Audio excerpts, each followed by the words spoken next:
Harvard University has survived wars, depressions, and political upheavals for nearly 400 years. But what's happening right now might finally bring America's most elite institution to its knees.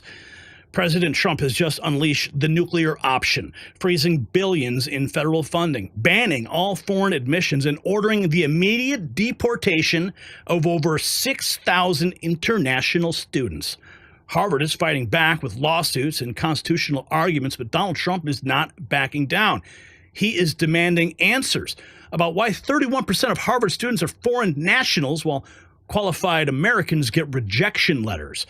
It's not about just one university. This is about who controls American education and whether our tax dollars should fund schools that put foreign interests first. So keep watching, because just like Harvard's putting foreign interests before Americans, our food supply faces the same threat. Grocery bills are up 30 to 40% thanks to Joe Biden. Donald Trump's doing something to try to fix that. But the real crisis is our collapsing bee population, essential for pollinating the crops that feed America. Patriot Bee Best is fighting back, restoring American bee habitats and supporting local beekeepers who protect our food sovereignty. This veteran-owned movement educates patriots and funds real restoration projects. So you can subscribe. PatriotBeeBest.com is the website. Use promo code NEXTNEWS for 25% off of your monthly contribution. You'll receive the Patriot Bee Digest with actionable information to protect our food supply. So visit PatriotBeeBest.com. Protect the bees and preserve the republic. Now, President Trump, he just dropped a truth bomb about Harvard that the establishment does not want you to hear. On the tarmac in New Jersey, he laid out exactly why American taxpayers should stop funding a university that puts foreign students ahead of our own kids. Watch. Look, part of the problem with Harvard is that there are about 31%, almost 31% of foreigners coming to Harvard. We give them billions of dollars, which is ridiculous. We do grants, which we're probably not going to be doing much grants anymore to Harvard. But they're 31%, but they refuse to tell us who the people are. We want to know who the people. Now, a lot of the foreign students we wouldn't have a problem with. I'm not going to have a problem with foreign students, but it shouldn't be 31%. It's too much, because we have Americans that want to go there and to other places, and they can't go there because you have 31% foreign. Now, no foreign government contributes money to Harvard. We do. So why are they doing so many? Number one. Number two, we want a list of those foreign students, and we'll find out whether or not they're okay. Many will be okay, I assume. And I assume with Harvard, many will be bad. And then the other thing is they're very anti-Semitic. Everybody knows they're anti-Semitic, and that's got to stop immediately. 31% foreign students, while Americans can't get in, and they won't even tell us who those people are.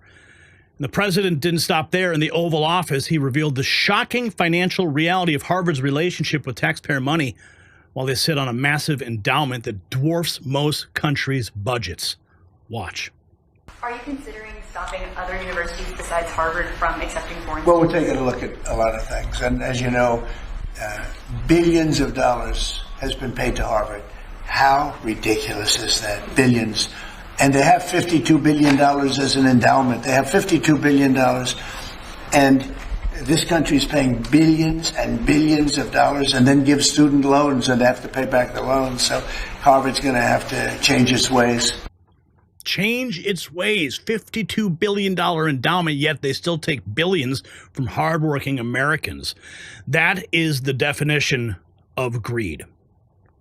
Now, Dr. Thomas Gift from the University College of London explained to Sky News exactly what's at stake here. It's not just about money, it's about the fundamental nature of American higher education and who it's supposed to serve. Watch. Harvard is a private university, of course, so it operates quite a bit differently than public universities by and large in the UK. It's about freedom of speech. It's about academic sort of integrity, and it's the ability of a private institution to host the kind of students that it wants and to do the kinds of things in the classroom that it wants. And so this is really, I think, core. It's foundational to what makes a university a university, and that's why this has become such a big story. What do you think is going to happen? Do you think those 7,000 students are going to have to find themselves somewhere else to go? I certainly hope that that's not the case. For all these students who have worked so hard to get into an institution like Harvard, it would be very sad if that were to happen. My guess is that probably other comparable institutions in the Ivy League, as well as outside of it, will try to make accommodations for these students and maybe allow them to be part of their incoming classes. But for many of these students, they'll probably never get to the United States. I mean, there's so much controversy right now about visas, getting international student visas. It's become almost impossible. And so it's hard to know what is next. But I do think that this conflict between the Trump administration and Harvard is certainly not over, again, because I think the Trump administration views this as a political winner. It's not over indeed. 7,000 students facing deportation, and Harvard is scrambling to protect foreign nationals instead of American interests.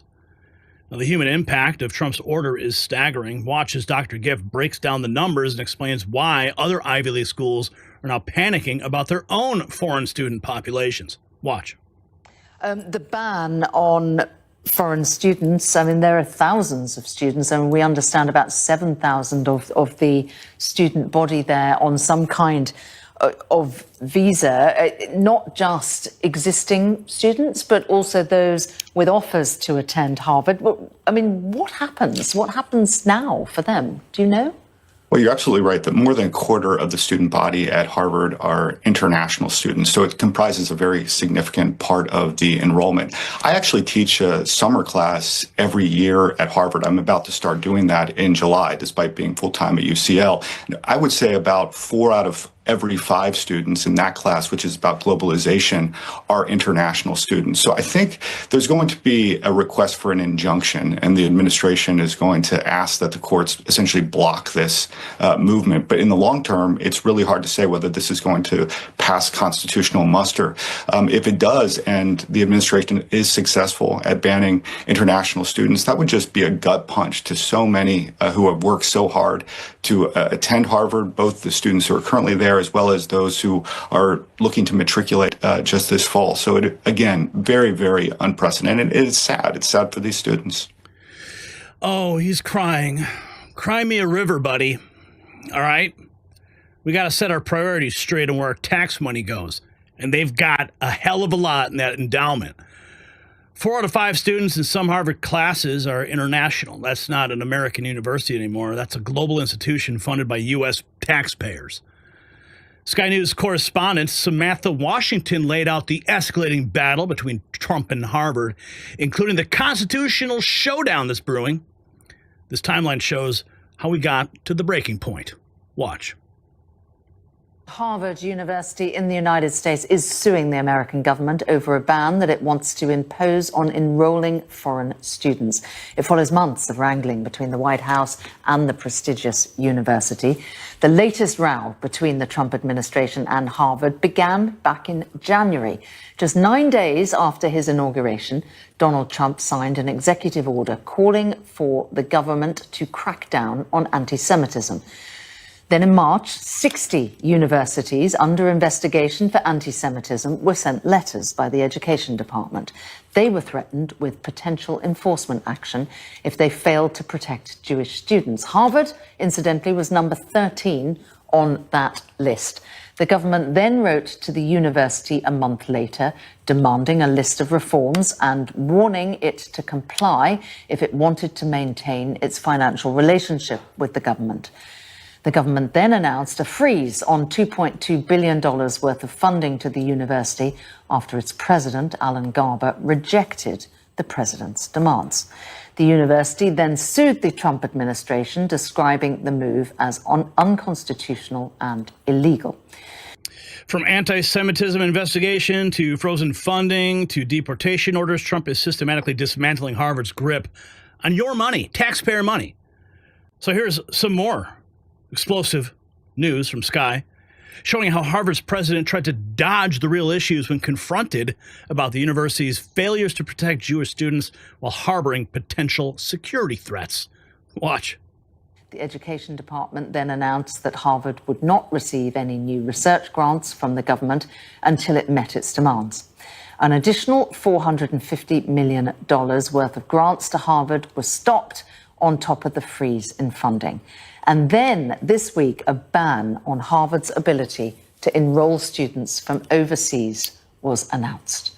For more, we can now speak to Dr. Thomas Gift, Director of the Centre of US Politics at University College London. Really good to see you this afternoon.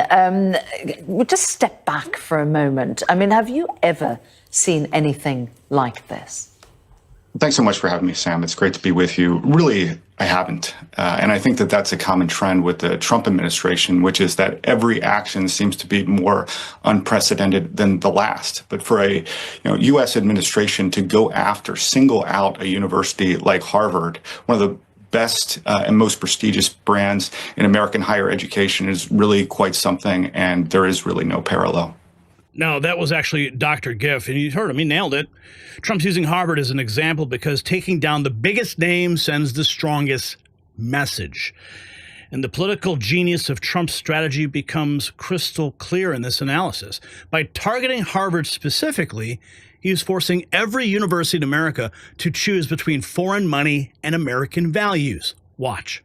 I think that Trump is singling out Harvard precisely because it is so high profile and so prominent. And so it wants to make Harvard an example. If he were to go after sort of lesser known schools, it would have less of an impact. And make no mistake about it, this is highly political. Donald Trump thinks that, attacking Harvard plays well both with the MAGA base and maybe even to an extent with the public writ large. He's kind of cast the Harvard as this once great institution that's been turned into a hotbed of anti-American, anti-Semitism, pro-terrorist agitators. I don't think any of that is true. I mean, there's certainly problems that Harvard has had with anti-Semitism, and in fact, they just released a report, which I think was good news. But Trump is hugely characterizing Harvard as something that it is not, and it's trying to take advantage of that politically.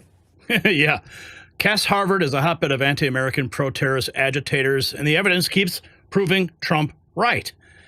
NBC News captured the personal stories behind the deportations, including Harvard student Carl Malden from Austria, who doesn't know if he'll ever be able to return to finish his degree.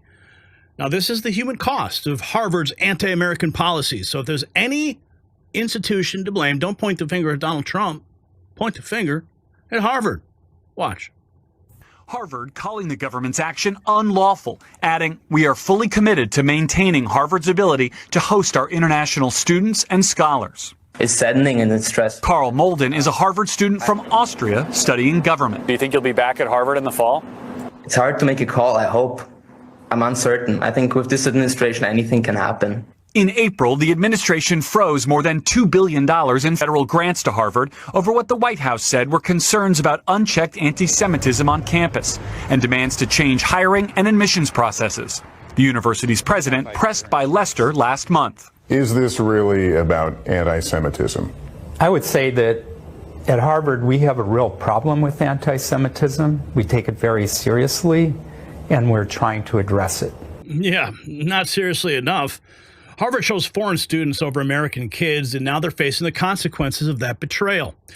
In this final NBC segment, you're going to see Harvard scrambling to respond while the Trump administration demands full transparency about every foreign student's background, criminal history, and protest activities from the past 5 years. Watch. We don't really see the relationship to research funding at Harvard and other universities. They are two different issues. And Garrett Haig joining us now from the White House. And Garrett, the Trump administration is asking for Harvard student records. That's right, Lester. DHS says the university now has 72 hours to turn over disciplinary, criminal, and protest records for all students over the last 5 years if they hope to see this order reverse.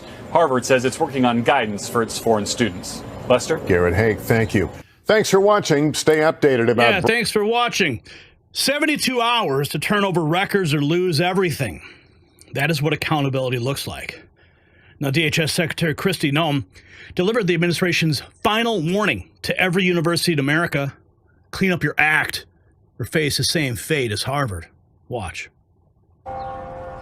Tonight, the Trump administration escalating its battle with Harvard University, barring the school from enrolling foreign students and ordering the more than 6,700 currently enrolled to transfer or lose their legal status. 27% of their students are foreign students, and they will have to find some other university to go to, and hopefully they find one that cares about them and provides a safe environment.